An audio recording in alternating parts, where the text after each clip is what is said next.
these three contractors that were in town, let's call the two skinny ones, Tweedledee and Tweedledum, they are actually two brothers that are employed by the third individual. Let's call him Victor. It's close enough to his existing name. This is in one of the drinking establishments. They've just been declined further service because Victor has been sick all over the place. Here it is there at the end. He's already thrown a zap sign at the bartender, and they are just finishing their drinks and leaving. And here he's about to throw his drink to the back of the bar. There he goes. They leave without paying. They then get into their vehicle and they arrive at our store. Here they are. So there's the dustbin missing the parking lot. Okay, let's hit the dustbin. Tweedledee, who actually thinks he's a boxer, because his dad thinks he's a boxer, gets out of the vehicle. Tweedledum also gets out, and they're about to go into the store. Tweedledum goes and has a chat with Victor, moves the dustbin. Oh, okay, don't worry, just a little scratch, don't worry. At this stage, Victor gets out of the vehicle and comes to the front, and comes and stands at the front. And you'll see he is quite inebriated. He can barely walk. Oopsie daisy, almost falls. Tweedledum almost wants to help him not to fall over. At this stage, Tweedledee wants to go in. He's going to go and get his money. And Victor decides he's now going to dig in his pocket and sit on the dustbin. Now you'll see that Tweedledum isn't wearing a mask. Victor has his mask around his chin. There, Victor walks into the shop, walks into the checkout. Then you'll see he walks into the checkout, almost bumps into the cashier, walks down. You'll see on the left, the store manager comes out of his office to stop him, and the security is there to back him up. They explain nicely to him, listen, if you don't have a mask, you've got to leave. Alternatively, also, if you're inebriated and can't really walk straight, we don't allow you into the store. I know it's a liquor store, but there are rules in a liquor store. There he's walking out. He's heading straight to the... and he just misses it. Escorted by two of the security. And they take him out. And there he starts threatening the manager and starts calling him by racial slurs. And there he is, and Tweedledee standing. Now, what's going on? Where are you going? Tweedledum is just watching. Okay, fast forward. Here's Tweedledee, and he starts at the checkout. He's busy threatening the manager, shouting the odds, dropped his mask. The security standing watching and just making sure that nothing is happening. Throughout this episode, the security shows extreme restraint with all of these individuals. This situation could have gone out of hand a lot quicker, or could have got out of hand. There he is. He's trying to be friendly.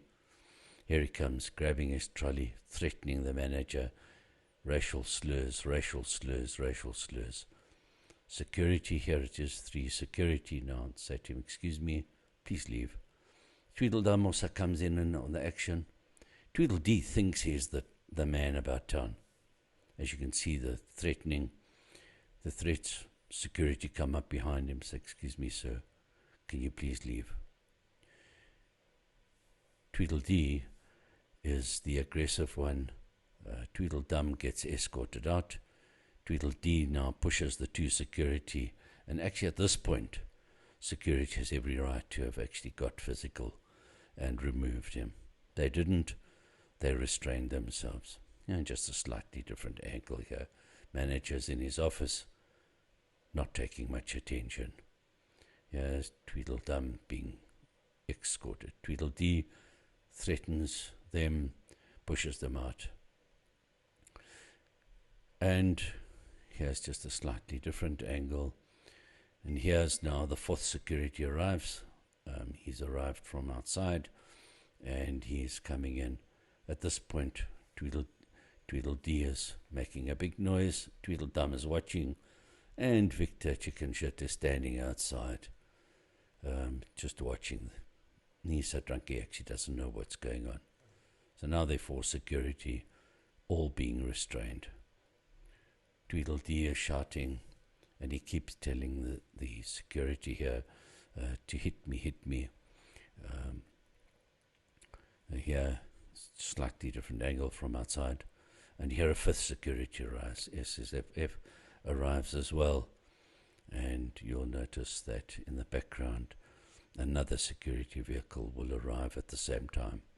This is the other security vehicle, so that would have been 6 vehicles here.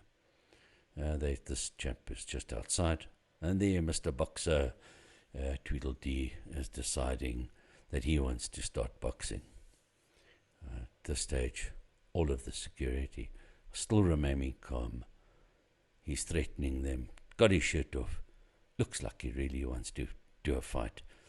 I think the in-store security, the chap with his back to us, once McKinney would have been on the ground, including the other security. Not one of the securities removed their batons. Not one of them has threatened them. The situation is actually under control. They're just standing blocking them from entering the store, which is really the purpose here. Victor, all he's doing is shouting the odds at the manager. And you can see here the security stand actually with their hands behind their backs and just accepting it. We haven't got any sound on this clip from the voices because of the amount of language that was being used by these individuals. This footage has been supplied to the police. These individuals have fled out of town.